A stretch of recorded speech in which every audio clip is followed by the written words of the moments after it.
Well, good afternoon, good morning, good evening again, from wherever you might be in the International Institute. We're very, very happy that you joined us. For us, it's afternoon for this presentation on the Lasallian Charism. I'm Brother Mark Murphy. And I'm Gery Short.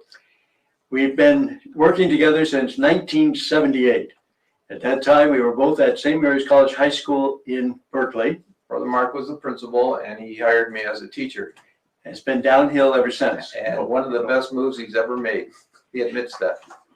We've had a lot of opportunities to make these joint presentations, including in our own district to the presidents and principals and different school staffs, as well as across the region and even at the general chapters. So we're very, very happy that we can come to you again. I have little instructions for you as we start. There is one practical thing to take care of. If you look to the upper right side of your screen, you will see a set of tabs. One of them is called Chats. When you click on it, the word will turn blue. If you click on it now, you will find a link to a PDF of all our slides that we're about to show. So you can follow along that way. So please click on that link. The chat box is also a place where you can ask your questions. And at the bottom of that right-hand side is the place where you can type in those questions. Brother George Van Grieken, who's in charge of the Lasallian Resource Center, is our local IT expert. So he'll be gathering all the comments and questions you send in. And we really encourage you to do it all through the presentation. We have 2 times where we'll stop, and Brother George will give us those comments or questions, and we'll try to respond. But please, the important part of this presentation really is the connection between us. And if you could write chats that have comments or questions, it'll be much more helpful, I'm sure. With that introduction, let me say that I'm going to set a little bit of context for us and a little short history. As you can see from the first slide, we're calling it the critical dimension of the Lasallian Charism. Now, charism is a term for the Holy Spirit's action at different points in history in the church. Whatever needs are then prevalent at that historic point, the Holy Spirit will work to raise up a person or a group of persons. They'll have a new kind of response to those needs. And that's what we mean by the charism. It's a way of referring to the characteristics of a particular group that emerges to respond to those needs. Oftentimes, it's understood by the culture that surrounds that particular group. Those characteristics are sometimes intentionally shared with whomever the group is working with. Sometimes it's by osmosis. Just after a period of 5 years or more, you just understand these special characteristics of the group. What we like to concentrate on today is the way in which that culture has evolved in a certain period of history. And that's what we'd like to talk about. We're going to talk about the Lasallian characteristics. Obviously, charism, if we said Franciscan, if we said Dominican, if we said Daughters of Charity, all of those would evoke for many of you a set of characteristics you know almost intuitively. For us, however, we have an actual stated position and a set of principles about that charism. The 3 interlocking, intermingling dimensions of mission, community, and spirituality and prayer. From St. Lasalle's time up to the present, those 3 interact with one another in an interdependent. They need one another. They feed on one another. Without all 3 of them being operative, it's not Lasallian. So that's what we want to draw our attention to today. How has that culture emerged up to 2020? And in what ways is the question of spirituality and prayer may be in need of some special form of emphasis? The question of history is caught in this particular slide, and we're saying it's an evolving sense. There's an internalization that has to take place. It doesn't happen automatically. We have to assume personal responsibility for that charism, mission, community, spirituality, and prayer. We've arbitrarily picked 1980 to 2020, because by 1980, it was fairly clear that it was no longer going to be referred to as the brothers' schools. It was Lasallian schools, because the brothers and Lasallian partners together were responsible for the shared mission. The mission is what was easily adapted to because we all knew it. Some of us in 1980 were still saying, brother, what are you saying? I was hired as a physics teacher. I was hired as the coach. You, the brothers, you're supposed to take care of all that other stuff. That isn't what we were inviting. That is not what we were promoting. We wanted everybody to take mutual responsibility for the mission, all aspects of it. In the same way, the cultural evolution went to community. Instead of referring to the school all the time as the school, a place of work, that's my job, we started promoting the idea of thinking of it as a community, that we were here engaged in a set of relationships that were mutually supportive, both for the adults and the students. We try to redefine ourselves as being in a relationship of brother and sister, according to the gospel. We were to be the older brothers and the older sisters to the students. And that had all kinds of implications, ramifications for how we treated one another and how we treated the students, certainly. From 1980, both those concepts developed rather strongly. While the spirituality and prayer was always there, it wasn't necessarily clear. It wasn't necessarily adhered to. It wasn't necessarily owned in the same way that mission and community were. And that's what Gery and I would like to address today. The ways in which this spirituality emerges is captured in this particular slide. The way in which the spirit of this institute was captured in 1705. Notice the date, 1705, from the beginning. LaSalle working with that early group of men who became the brothers. I'm going to read it with an intentional emphasis. The spirit of this community is first a spirit of faith, which should induce those who compose it, all of us, brothers, Lasallian partners, to not look upon anything but with the eyes of faith, not to do anything but in view of God, and to attribute all to God. There it is. That's the essence of the spirituality. Notice that word spirituality starts with the word spirit.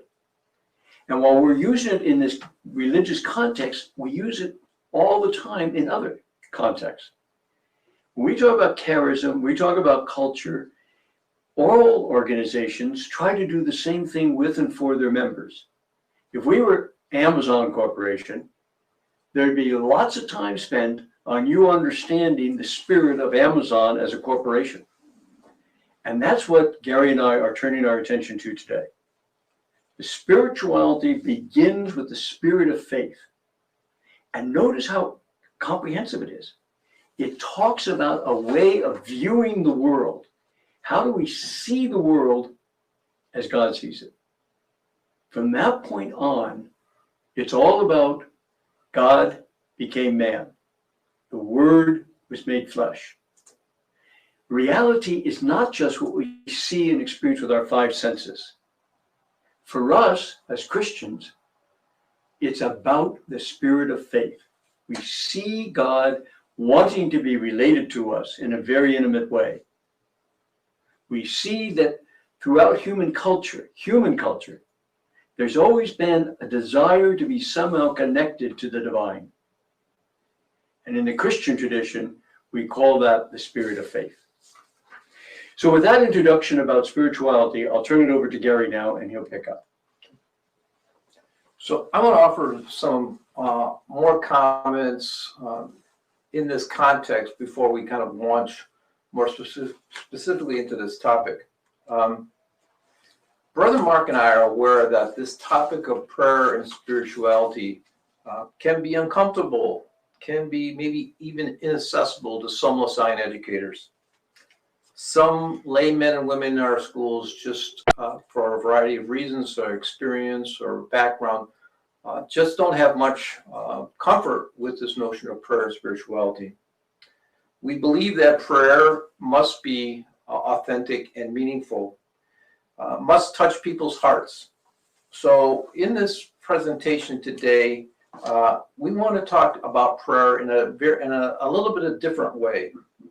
I want to say up front, there's definitely a place for formal Catholic prayer, the Hail Mary, the Our Father, different forms of liturgy, the Rosary, but our approach is going to be a little bit different. We want to begin by recognizing and affirming people's experiences, what we're already doing that we may not call prayer. Help people to see what's meaningful in their lives, heartfelt to them as prayer. Maybe it's reinterpreting what we are already doing or what folks are already doing. And we want to begin with your experiences or people's experiences. The other thing in this context is that we recognize that people are really busy with different challenges, especially these days, and they don't need one more thing to do, which is so. So with that, I want to offer an example of what I think we're talking about. Just a personal example in my life. Several years ago, I was asked by a brother, how do you pray? At the time, I was very busy professionally. I was traveling a lot. I had 3 small children at home, under 8. I felt like I was at my limit. And when he asked me that question, I felt exasperated. I didn't need one more thing to do. How do you pray? So I remember saying to him, come on, you know how I pray? And I have to say, I did it out of some expressions of frustration. I said, you know how I pray? Before I head off in the morning when my kids are still sleeping and in bed, I walk into the room. I spend some time just pondering and being with them, and I kiss them goodbye. That's my prayer these days. What was fascinating was the brother's response. I remember him saying, I didn't expect it, but I remember him saying, that's really good. And over the next several years, he would remind me, he said, remember that time I asked you about how do you pray? And somehow he was validating and verifying that time with my young children and the way I held them and kissed them was a valid form of prayer. That's the kind of different type of experience that Brother Mark and I want to present to you today to help you affirm those experiences. Do I get to say something? You get to say. We go back and forth like this all the time. Yeah. I just want to reinforce what Gery is saying, especially in this listing here. Within your own experience and recognizing responsibilities and challenges, we want to keep encouraging you. He laid out a set of reflections there. Please, if it comes to you to think about prayer, you want to say something right away, please do it on the chat so that we're building a set of comments or questions we can respond to. We also want to tell you we're talking about our own immediate experience, not somewhere by way in the past. I presently right now serve on one board for one of our schools, Demariac in San Francisco. Gery is the chair of 2 of our school boards. And he serves as the chair for the Franciscan province here in California. So out of that experience, we understand what it is that we have to work with. In addition to that, we're both connected with the Lasallian assessment program. So we get into the schools, we talk to faculty, we talk to students. It's out of our experience that we're talking to you today and trying to say, how do we go about getting spirituality prayer to be a more practical, a more normal, a more everyday experience for all of us. Can I go now? Yeah, go. Okay, change the slide, please. So with this context, here are the 4 goals that we want to address. Begin by reinforcing the importance of necessity of prayer. Brother Mark already began mentioning that. We want to define prayer with you that suggests a variety of experiences or approaches that we hope, by the way we present this, are going to be accessible and meaningful to people, especially those who may have limited experiences. And we want to ask you to consider how you pray, help you acknowledge what you are doing that you may not have defined as prayer. And finally, Brother Mark and I will provide some examples and directions. I'll suggest a couple practical directions for prayer that are meaningful to me, and Brother Mark will mention something as well. So on to the necessity of prayer in this Lasallian Charism and heritage. This quote comes from the Brothers' Rule of 1718, and I underlined a couple elements of this section of the rule. Note, it says that which is the utmost importance and to which the greatest attention should be given in an institute is this spirit of faith. This section of the rule from 1718 has been retained in all subsequent revisions of the rule since 1718, over 300 years. In fact, the rule that was just published in 2015, if you look at the introduction of it, it basically, these same words are shared. The point is that the brothers hold this notion of utmost importance and greatest attention, this spirit of faith, to be prominent for us. Now, there's several other examples that we could look at the importance of prayer and spirituality. Of course, certainly De La Salle's Meditations for the Time of Retreat and his Meditations for Sundays in Peace, basically a treatise on prayer and spirituality. I was looking at the declaration recently. Those of you know, in the mid-60s, the brothers published or wrote this declaration to talk about their renewal. So it's really a monumental document. And again, in the introduction, right at the second page, this is what they say. There can be no renewal without a renewal in the life of prayer and without an effort to reemphasize meditation and contemplation. So it's fair to say that within the context of this Lasallian heritage and tradition, Lasallian spirituality and prayer are most prominent. And if, as Brother Mark says, if all of us are going to take responsibility for this charism, somehow we have to make this, we have to recognize and find a way to make it prominent as well. I want to move on to now a couple of definitions or approaches to prayer that are well established over the years by, I call, mystics and saints. What does it mean to live a spirit of faith? The first, Mark, I need to change. The first is what I'm calling prayer as an anchor, being grounded or rooted in touch with the sacred and divine. How does one stay anchored? How does one become in touch with God, the sacred, the source of all life? This whole idea of being rooted, being anchored, I think it begins by listening. We see it in the Gospels.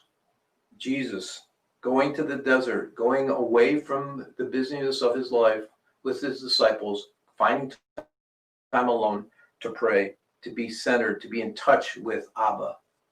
Recently, I read a biography of St. Francis of Assisi, and Bill Short, it's called Poverty and Joy. And Bill Short, the author, talks about the literally months a year that St. Francis of Assisi would go away into the cave to be alone, to be in touch with his God. Sound like it was short. Go ahead, you can tell the story. Thank you. Since we're talking about saints, I don't want this story to sound like it's coming out of my experience as one of the saints. But Gery's point about being anchored and having some relationship that's constantly our frame of reference it seems to me that's so true. And at the beginning, we were saying all three elements need one another: mission, community, spirituality, and prayer. So I just have one quick example of how I think that works in a practical order. One time when I was principal, a woman came to me after 3 weeks school had started. And her point was her son, whose name was Terrence, stuttered. And she had taken him out of the Catholic grammar school at the beginning of 7th grade because the kids were making so much fun of him, and put him into public school. But of course it was worse. So she was pleading with me to let him come in to St. Mary's. And I was really up against, I thought, oh my gosh, we've already been in class for 3 weeks. And I explained to her, I couldn't really guarantee that the students wouldn't react in a similar fashion, and then it'd be worse than before. But she pleaded with me. So this was a time when I thought, oh, I should make a decision now. Let's just wait for a little bit. So I asked her to come back next week and I would have a decision for her. So she did. So I talked to the vice principal, and out of the absolutely nowhere, I had no plan about this, but as we were talking, it came to me. I'm going to go to the freshman classes, and I'm going to not use his name, but I'm going to say, I got a problem and you have to help me. I have a mother who's begging me to have her son at St. Mary's, but he was tortured in grammar school by his stuttering. All of a sudden, a couple of hands went up in this first freshman class. I said, yes, what did you, brother, are you talking about Terrence so-and-so? I said, how did you know? He said, brother, I and a couple of us in here were in that class and we know what you're talking about. Now talk about being anchored and rooted, and I didn't know how this was going to go. The end of the story is that all 4 classes had a couple of these guys that had been with Terrence. He came to school, it worked out. They promised me they would not do anything about stuttering and making fun of him. So it's just an example, I think, of what Gery is saying, that we don't have to have the answers all the time, but we've got to have ourselves anchored in some kind of dependency on outside help, the Holy Spirit. Thanks. Yeah. So actually I taught Terrence, and he's absolutely right. The students were amazingly respectful of him and sensitive. So that process worked great. So I just want to offer a couple of ways or examples of how we become grounded, or it's often associated with meditation and being quiet. I watched Bishop Gumbleton give a talk one day, and I was struck. He was on the stage probably 5 to 10 minutes before he kept his eyes closed, and I realized in retrospect he was centering himself before he gave this talk. That's the kind of thing we're talking about, is taking time to be quiet, to listen. And people find that source, how you get in touch with that source of life in a variety of different ways. I even go on to say that, when a baseball player makes a sign of the cross at bat, or a basketball player's, he or she's going to takes a free throw, they make a sign of the cross. I think this is an expression of people saying, I'm trying to getting close to that source. Others find it in nature, going to the beach, going into the woods, gazing at the stars. One of the things I do as a kind of a source of getting anchored, I do daily meditation. I am quiet, but like a presentation or a paper I have to write, I'll go right here at Lasallian. I'll go sit in the Brothers Cemetery. In fact, I did it this afternoon. I walked through the Brothers Cemetery as a way of being in touch. So I know each person, each of us have our own way, and I think this is the question. What prayer is getting rooted into the sacred. And so when the winds pick up and we can stay grounded, we have to have difficult personal conversations with someone, when we feel like we've lost our way and not sure what to do next, or we're overwhelmed by responsibilities. And I would even say when we're afraid, that this is why it's so important to be rooted. And I think a call for us today to stay rooted. The second kind of approach or definition of prayer is calling prayer as awareness. This whole notion of being in the holy presence of God. Understanding clearly that God is always with us, We can never be separated from God. Kind of prayer as an awareness of this reality and this fact. What prayer does is place us in a state of mind, a state of being, to recognize more and more that we are in the presence of God, that God is present to us. I want to offer a couple examples of what that looks like. I believe when John Baptist de La Salle met Adrian Niel at the convent, when Niel offered this invitation to ask for assistance, I think what de La Salle was aware, he became aware that that invitation was one he needed to take seriously, that his prayer, his spirit of faith led him to recognize the importance of that invitation. This kind of awareness led him to that. Offer a more contemporary example of, I was talking to a dean of students a few years ago, and he told me about a story where he was preparing for a very serious conversation he was going to have with a parent and a student in school. And it was kind of getting later in the day, and he called him and said, I'm not ready to respond right now. I'll talk to you tomorrow. And he's told me, he says, I want to go home and pray about it. And so he said the next morning when he came in, he said, I had a much different and a much better response to that parent and student. He says he believes it was because he spent some time in prayer considering what he needed to face. Brother Mark, I know you have an example of this kind of awareness as well. I'll wait till a little bit later. Thank you. Okay. Since this is football season, I'm going to throw out an analogy, a football analogy for us. A friend of mine who teaches theology, a sister, shares this idea of prayer. So people know, I think you may know what an audible is, when the quarterback gets to the line of scrimmage and decides to change the play. So he yells out to change the play, and the linemen need to really listen. They need to listen really well so they can hear the quarterback, so they know what the change is going to be. And this example, the sister says, she said, the Holy Spirit is the quarterback, and we are the linemen. We have to listen very carefully to hear the audible from the Holy Spirit.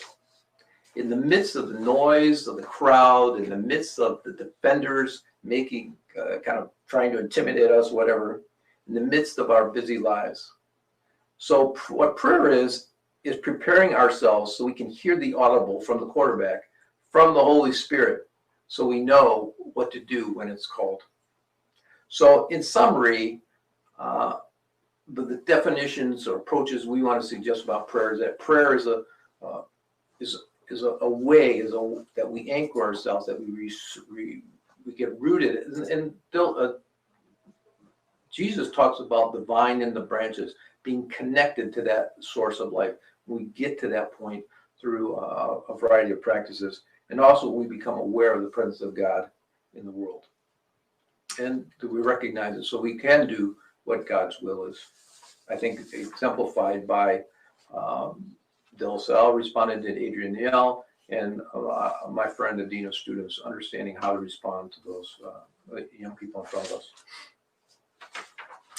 Okay, we're going to stop right here and ask you to get to the chat if you can. And these are the questions we want to pose to you. If you could take a few moments and in the chat write out for us, how do you pray? How do you stay or get grounded beyond formal prayers? What is it that you do?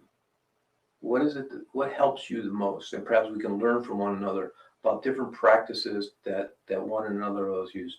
What do you do? What do you do that helps you stay grounded?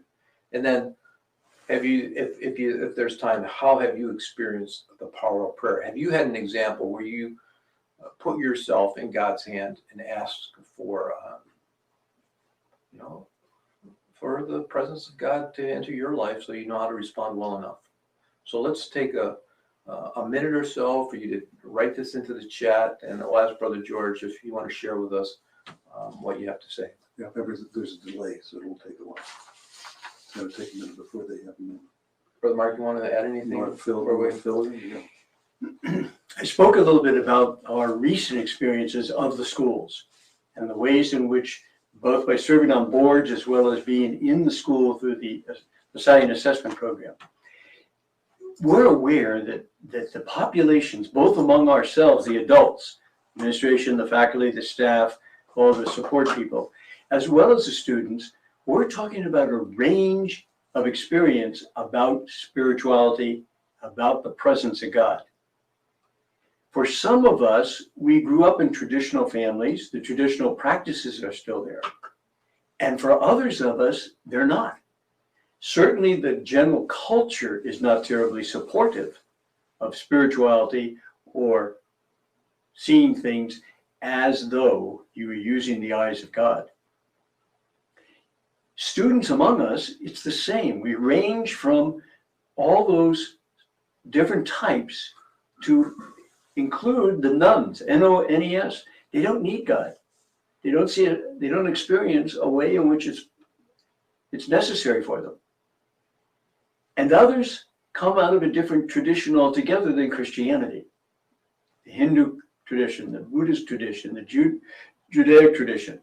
So we're trying to set this up in that kind of a context and say, how do we proceed being faithful to the Lasallian tradition, that the mission and community can't stand alone. They've got both to be informed with the question of spirituality and prayer.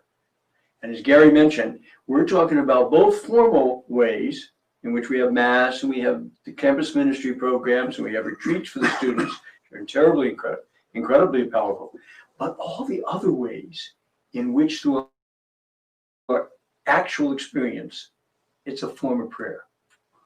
So that maybe is just to kind of catch us up to where we are. Okay, so you want to hear some? We'd love to hear some. All right, I'll just go one after the other as they've been coming in, and I think it's probably going to be too many for us to spend the whole time on it. I go to church and do formal prayer and informal prayer. I cross myself if I go before if I go past the parish. Generally at 9:30, I sit and just be present to God. Spontaneous prayer through song, reflection, meditation. Regularly using resources like those small booklets, praying each day, and deal with the times and circumstances. Connect with God by spending time in nature and connecting with things bigger than myself. When journaling, while writing thoughts, I often pray and share my thoughts and fears and prayers with God. Listening to worship music on my drive to work, spending time with the Blessed Sacrament, starting the day with the Liturgy of the Hours at school, reminding myself of the people I'm grateful for in my life, quieting my mind and knowing that I'm connected with Him always, listening to or sing glory to God, a song from the Mass of St. Anne. When I wake up in the morning, I spend at least 20 minutes focusing on my breathing and connecting my chakras. I remind myself constantly that God is ever present. I don't have to go far. Since 8th grade, I've considered God to be my best friend. Being aware of God's presence, sometimes I move to cry when I'm in deep emotions. I remember Pope Francis saying, crying is the Spirit cleansing us. I don't even have to say something. I was just there, sitting and waiting. I sit in my room as if I'm in paradise. One of the most powerful prayer moments was when his friend stopped with me and asked if he could pray for and with me, and he laid his hand on my shoulder. God was truly present then, as He is always. The LaSalle Daily app. I like to just be quiet, breathe, and let Him in. Each evening I focus on the past day and try to see where God was with me. So that's a lot already. Well, this is, I mean, it's almost like we're preaching to the choir, that we stick with the kind of recognized language and the formalities, the practices that people have testified to. So believe me, all of that is included, and we'll come back to emphasize a little bit more. We'll try to also turn our attention to what happens with our fellow teachers and administrators, etc., who also don't quite see the need for the spirituality of prayer. They're taken up with other kinds of concerns, and they don't quite see that need for interdependent relationship with mission and spirituality. Maybe those challenges we should talk a little bit about too. I think also I think for some folks, they just don't know how to do it. they have it, and what Brother Mark and I are trying to say is, I think some of the things we just heard, when people can recognize that, yeah, that's the kind of prayer that we're talking about. I'll tell you another quick example of this. Again, I was talking with a school principal, and he was just finished a Lasallian Leadership Institute session. And he said he went back to the school, and one of his top projects was to meet with every teacher and staff member and ask them, ask each person, how are you going to contribute to this community of faith here at our school? And he said, I sat down with this baseball coach who's kind of rough around the edges, kind of macho kind of guy. He said, I don't buy this stuff, blah. And the principal said, no, wait a minute. He said, you barbecue at our faculty gatherings.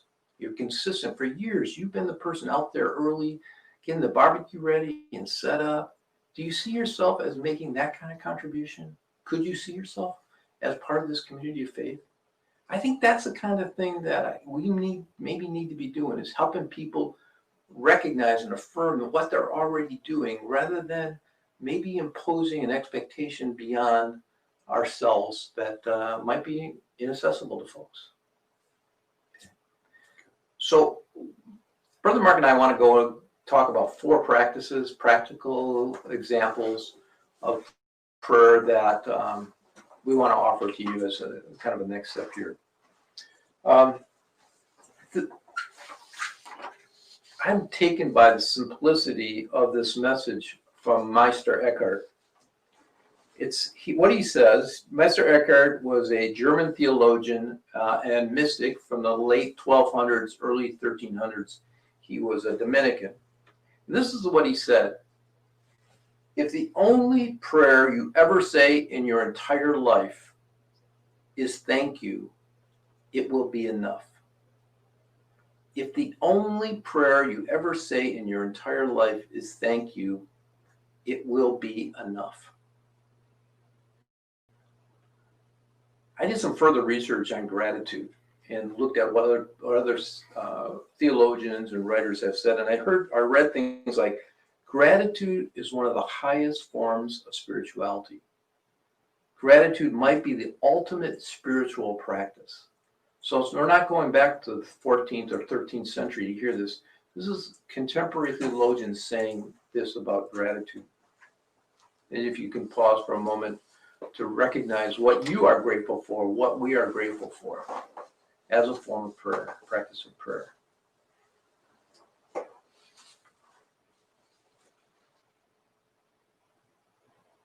I realized in retrospect, in that conversation about kissing my kids and being present with my kids, which I didn't recognize as prayer, to be honest with you. I was out of frustration. It really was an expression. What I was doing was expressing my gratitude and appreciation for them in my life. And it was a form of prayer. And it was basically an expression of gratitude. This week I had a board meeting, and I used this quote for the reflection and the opening of the board meeting. And I read it out loud to the group, and I asked, what are you grateful for? Especially with Thanksgiving coming up next week. It was a wonderful little exercise that people went around the room very quickly and mentioned what they were grateful for. So I offer this simple prayer, simple notion of gratitude as a very important and powerful expression of prayer. And my challenge is, challenge I've given to myself, and it's not as easy as it sounds, is that at least once a day, I stop and give thanks for something. So I offer you as that challenge or hope as well, that you can stop and once a day just give thanks for something. The second practice isn't so simple and perhaps isn't maybe a lot more difficult. And that is silence as a practice. If I can offer one practice that I think is really important, it's that we find silence during our day. Develop a practice of being quiet. Just be in silence for some part of the day, by yourself, with students. The purpose of silence is to be present to the sacred, to prepare ourselves to recognize this awareness. Mother Teresa said, Listening is the beginning of prayer. And I think that's what silence does. It puts us in a position to listen. Most spiritual guides and mystics will emphasize the importance of silence, some period of silence in your day. So I offer this as a finding a way just to listen, just to be quiet. And I'll offer a couple of examples. Meditation is probably the most obvious place, quiet meditation, where people appreciate silence.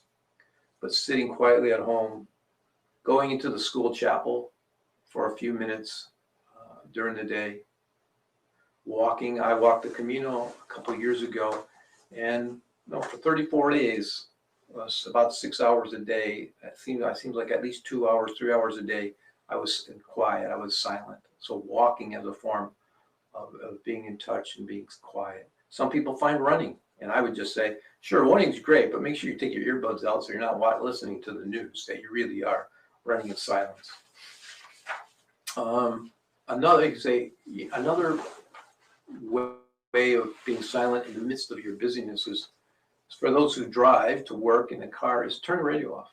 A couple years ago for Lent, I left the radio off for every day during Lent, just to be silent in my car. And of course, any quiet, reflective reading. One of the boards I'm on right now is St. Mary's College High School in Berkeley. And the president and one of the administrators of the school recognized that as the freshmen now are coming in, fewer and fewer are coming down from Catholic elementary schools. They're coming from public schools and charter schools, and they have very limited, no experience of prayer. And what they recognize is that rather than just to assume that you can just throw them into a prayer practice, they need to be more intentional about it. So just rather than assume that they'll just catch on, they instituted during the freshman orientation and through the first weeks of school, times of silence. They taught the freshmen how to sit and just be quiet. In fact, they told me they told them to be quiet, taught them to be quiet before they even taught them the invocation, let us remember in the holy presence of God.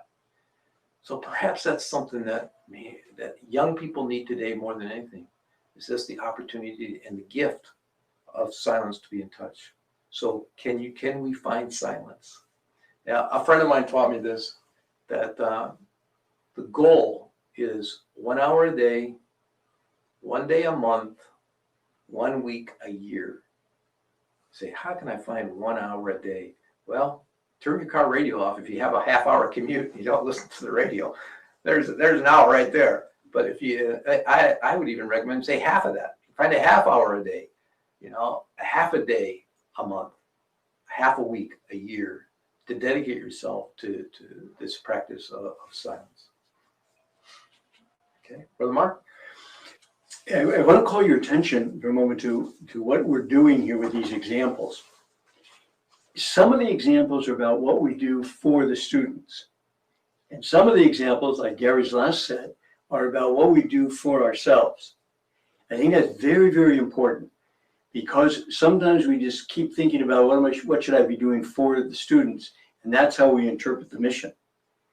But it's important also what we do for one another as the adult brothers and sisters in the community where the mission takes place. That care for one another is equally important.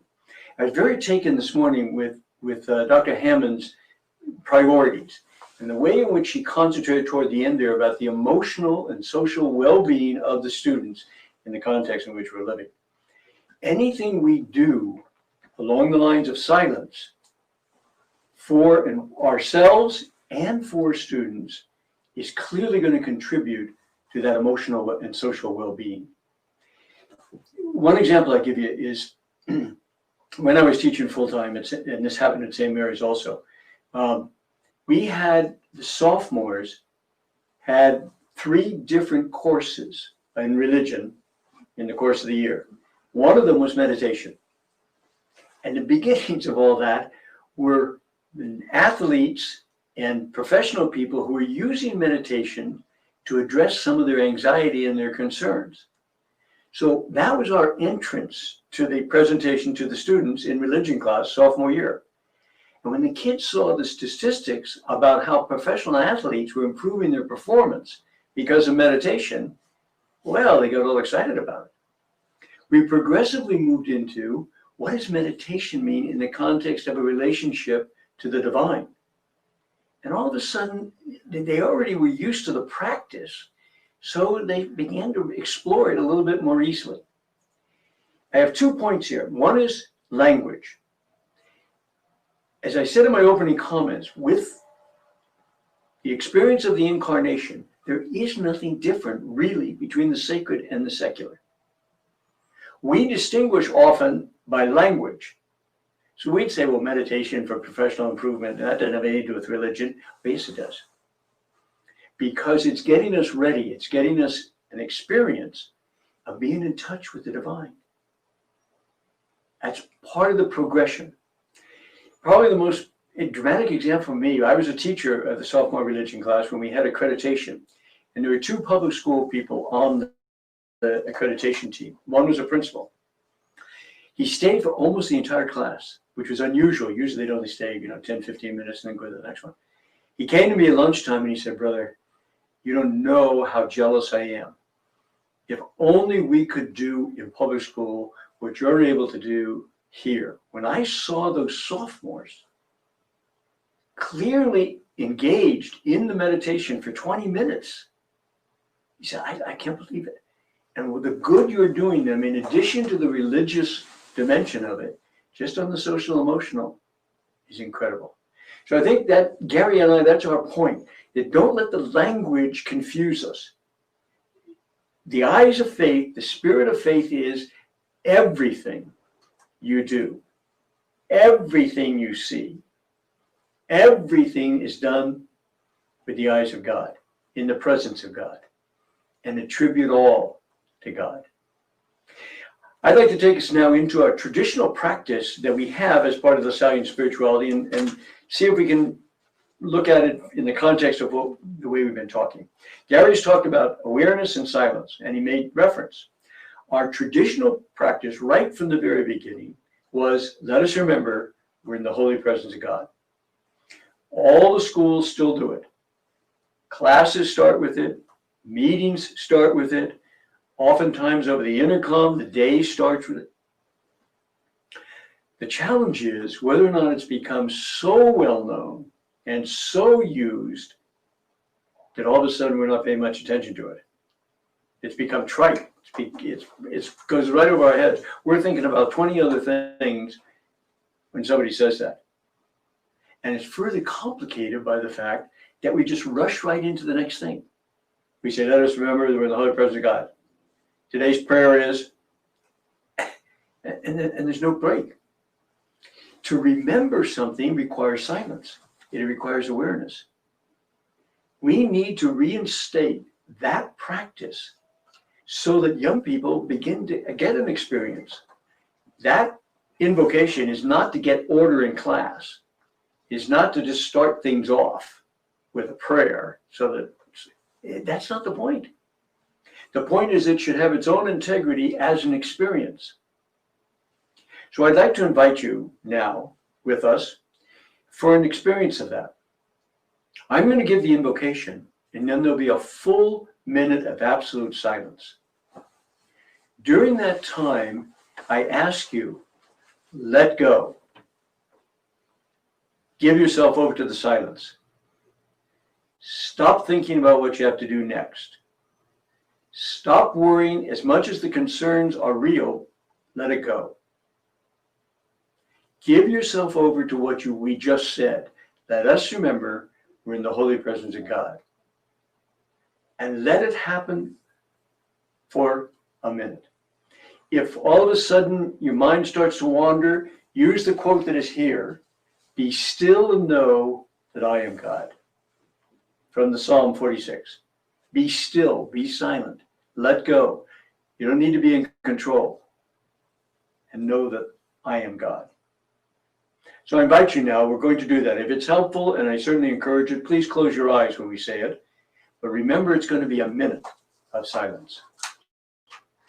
Let us remember that we are in the holy presence of God.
Imagine the impact if we personally, not just in a formal situation like class, personally, we got used to doing that. A minute turns out to be a lot longer than we thought it was going to be. And there's these wonderful apps these days where you can play it and there's gentle rain coming down or soothing sound. But the real point is the silence. I give up control. I give up worries. I give up immediate concerns. It doesn't have to be just in the context of something formal like class. To pick up on Gary's example, suppose the next time I'm driving somewhere and I get to my destination and I'm not under such a tight schedule that I have to just turn off the motor, jump out and go.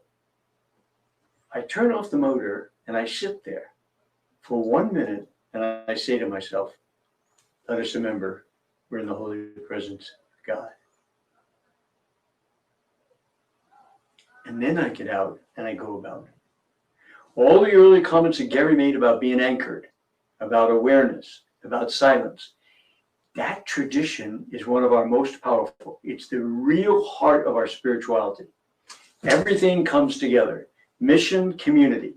Let us, not me, let me remember. Let us remember. Remember.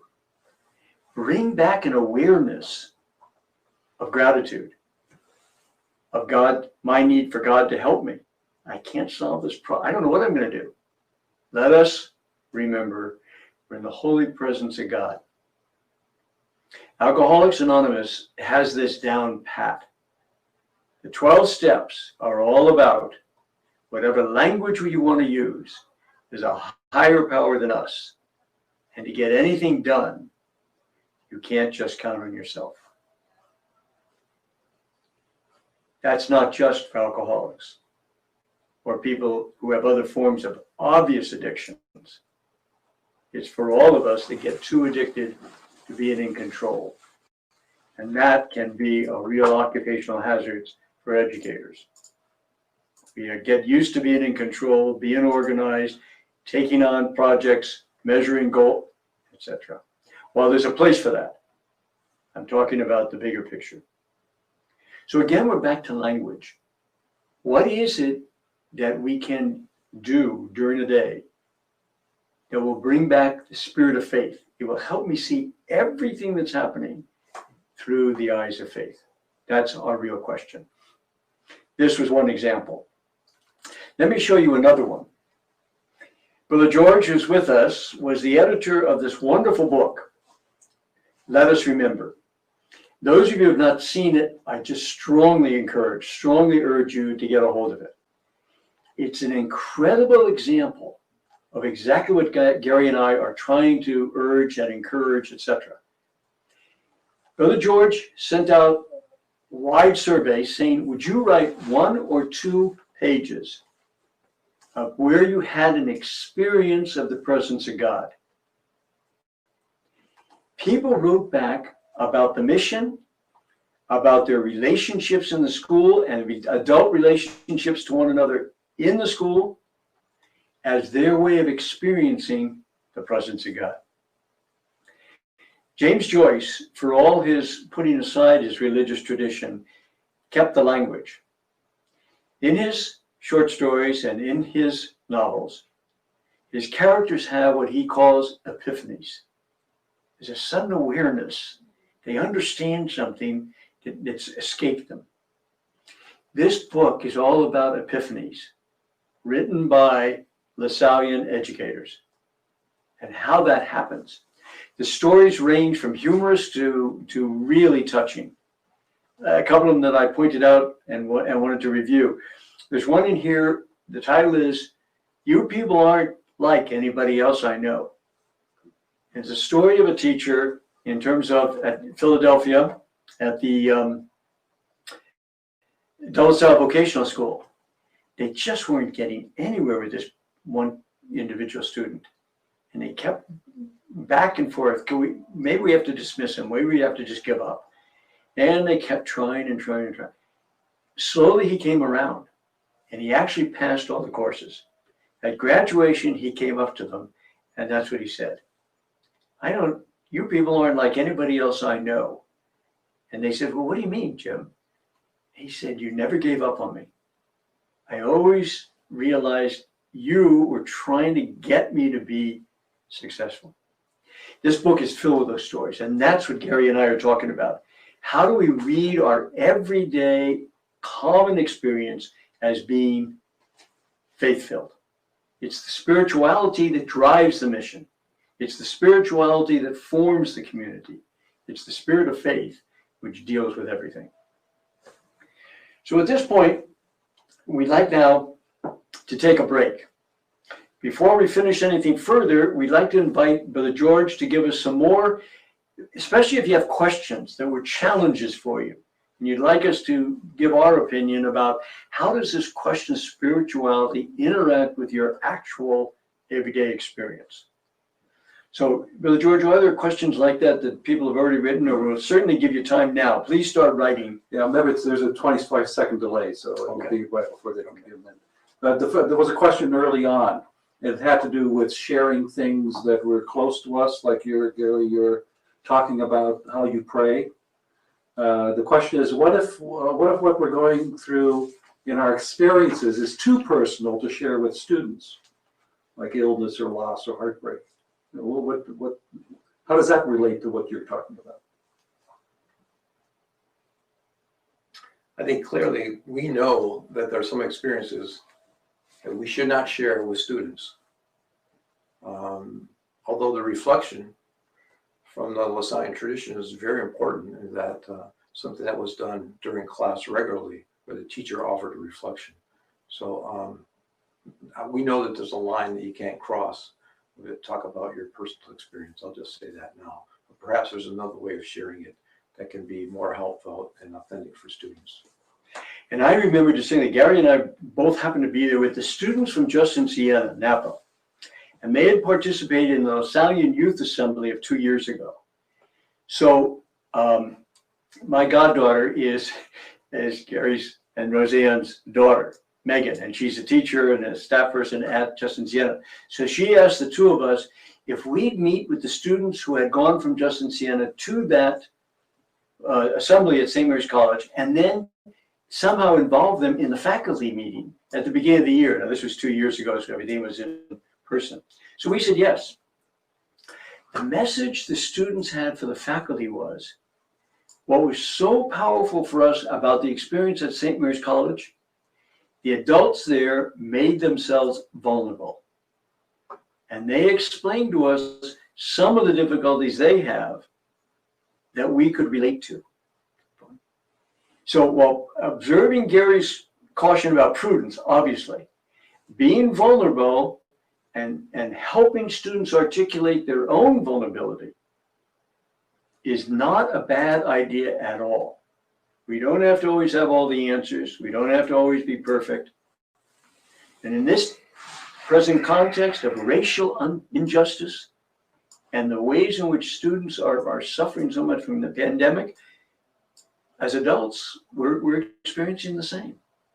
So that kind of honest exchange in which they see us as vulnerable and they benefit from whatever age maturity comes with our way of coping is very, very helpful to them. And I say, as we've been saying, that's prayer.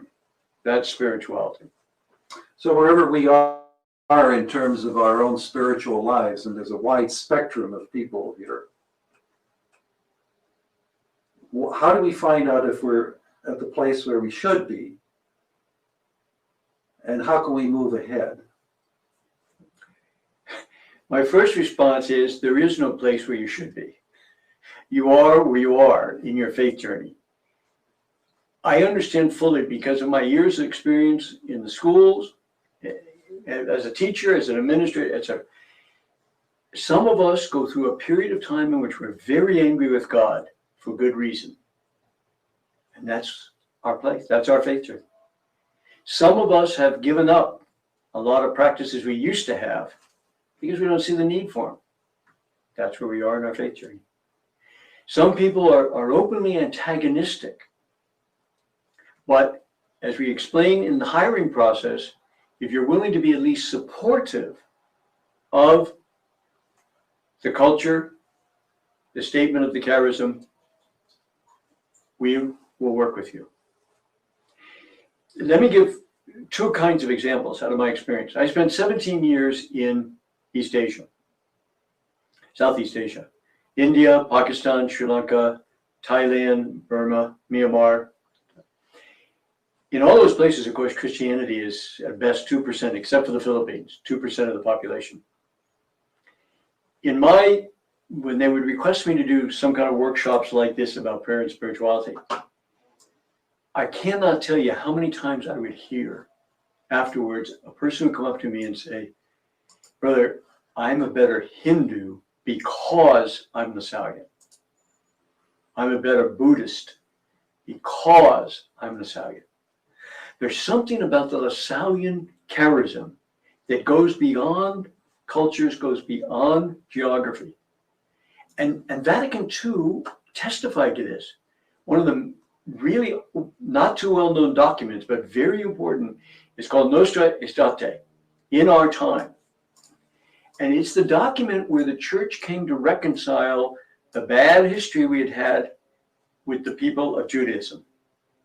And said from this point on, we should need to see as brothers and sisters, they are our ancestors. The Old Testament was given to the Jewish people, and we are connected to them. They extended that then to say all world religions have an understanding of the truth, of the divine, that because we're Christian, we don't have a corner on the market. We need to be respectful and enter into dialogue to find out what they know that we don't, or where's the common ground, even more important.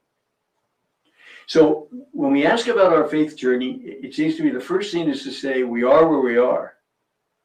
And can we be helpful to one another? I'm going to give one last example, and I'll turn it back over to Gery. In a number of places, the community thing is all about relationships. And two things about relationships. One is humor, and the second is being responsive, being respectful, we enter into a relationship with people. And so I found later that people, sometimes they come up and say, "Brother, how about today? Have you got time for a beer after school? I want to talk about a couple of things."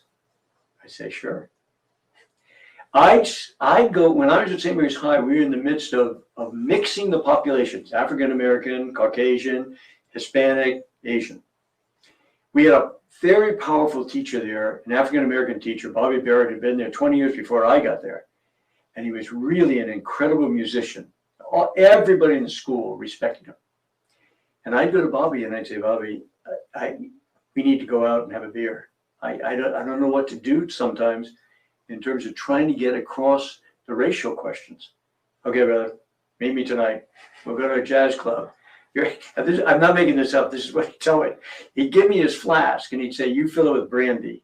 We'll buy the first drink and then the rest of the night will be off this flask." So that was, for me, that was prayer. That was a spiritual experience. And he was, believe me, I'm telling you, he was powerful. So I'll turn it over to Gery. Let's go. You got more questions? I think you have. I have a question, but no. Go ahead. Well, the question is, when you were younger, I mean, you guys are nicely old now and wise about all this. When you were younger, were you thinking similar things, or was it different at that time? Different. No, I think Brother Mark and I are really conscious that at this stage in our career, we're in a very different place. When I was raising 3 small children, I described what I felt like. It was a busyness. And frankly, it would have been really helpful for me if someone would have said, how you're living your life, what you're committed to, is your expression of prayer, rather than longing to be able to go into the chapel with the brothers and say, "I'm sorry, I can't get there at 7 o'clock this morning to be with you in prayer." And somehow, and I have a strong background with a degree in theology, and somehow I didn't make the leap. So I'm really conscious that we need to help people to be comfortable where they are at their stage of life and celebrate their relationship with God and with the divine in light of their experiences. Certainly it's a gift now to be able to slow down and to be able to spend an hour in the morning in meditation or to go for a walk in the morning. Something I rarely got when I was younger. So yeah, it's definitely a different phenomenon. I'll say that. I would say one thing I'd add to it, Gery, very much like Gary was saying. Of course, we were very different when we were young, and I was driven by the mission, meaning teaching class and being with the kids all the time. But the advantage we had, if the faculties, the staff, the administration really form a community, you're going to have a spread of ages within that community.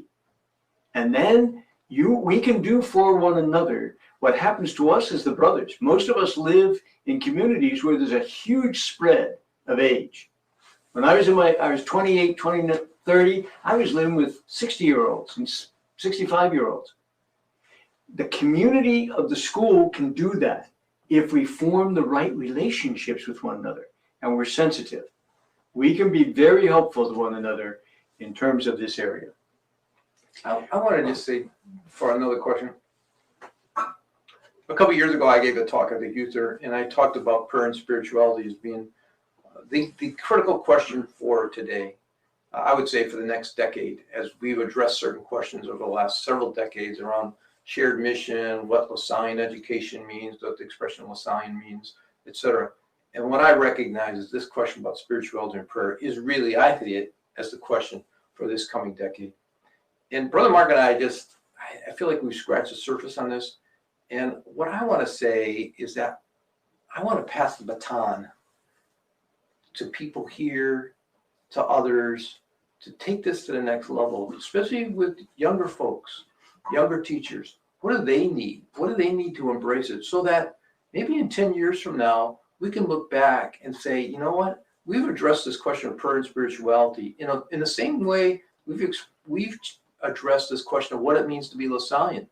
Believe me, I was in a part of that. People didn't know what that meant and laid a lot of trips on that word, Lasallian. But we got to some clarity, and we have clarity on it, I think, today. I mean, you still have to keep working. I would love for someone, for example, this whole notion of the importance of prayer in the Institute. I would love for someone to write a paper on that because there is so much available on that topic. If someone's looking for a master's thesis or something, just a prayer to do it, or excuse me, a dissertation on this notion of prayer in the Institute and what it looks like going forward. But I really think we need to pass the baton and we need to call on people to step up. And frankly, I want to see the schools, I want to see the districts, I want to see the region and the International Institute hold up this prayer and spirituality, as it says, of being of utmost importance. Because for a variety of reasons, I don't know why, other than I can look back at my experience, and I think I understand how difficult it was, why it's not getting the prominence that it should get. And I want to see it held up as we move forward. So can I have each of you do what takeaway do you want to bring and then close? I think we'll use this slide to close down. I hope it's been obvious that what's been driving our conversation when Gery and I talk as one another is that the spirituality and the prayer, it just has to be, as Gery just expressed, it has to inform the mission and the community, or it's not Lasallian. We can't call things Lasallian unless the spirituality and prayer are playing the dynamic role, the unidependent role it has. Gery, I think, has a comment to make about our last final thought. Well, this is Brother Mark mentioned that he and I have addressed this topic in a variety of different ways. And this is a quote that we find particularly important from attributed to St. Augustine. When I work as though everything depends upon me. When I pray as though everything depends upon God. And I believe this also reflects De La Salle's notion of the work is yours. That we, Let me just say, what do you hope that people will take away as an action item from you for each of you? For me, I hope you will build more and more silence into your life. And in that silence, use both scripture quotes and anything else that's inspiration to you. anything else that's inspirational. Just as the people of Galilee had trouble figuring out who this Jesus was, since they thought they knew he was only the son of the carpenter. So there is no secular, there is no sacred separate. The spirit of faith makes everything a prayer. I think one of the most important parts about prayer and spirituality is that it requires discipline. And what that means to me is find some practice that makes sense to you that you can incorporate into your life regularly. And it may be different for a variety of different people. For some it's walking quietly, for some it's running, for others it's sitting quietly, but to going into the chapel at your school and sitting quietly, but to commit to some kind of a regular practice and to make it your own. And it's not going to be for what I do, and it's not going to be what Mark does or George or anyone else. It's going to be what makes the most sense to you, and bring that home. We just end with having you note that in the slide presentation are a set of resources that you may find useful for picking up on this conversation. And also you'll find our emails. So if you would like to write to us and further the conversation, ask us to respond to you, we were happy to do that. We want to thank Brother George for having organized all of this for us in terms of the studio. And he has some final comments about the mechanics. So we thank you and thank the people at the Eduscape. Thank the people at the regional office. Thank all of you for being with us. Live Jesus in our hearts forever. Thank you, Brother George. We'll have to sit here now.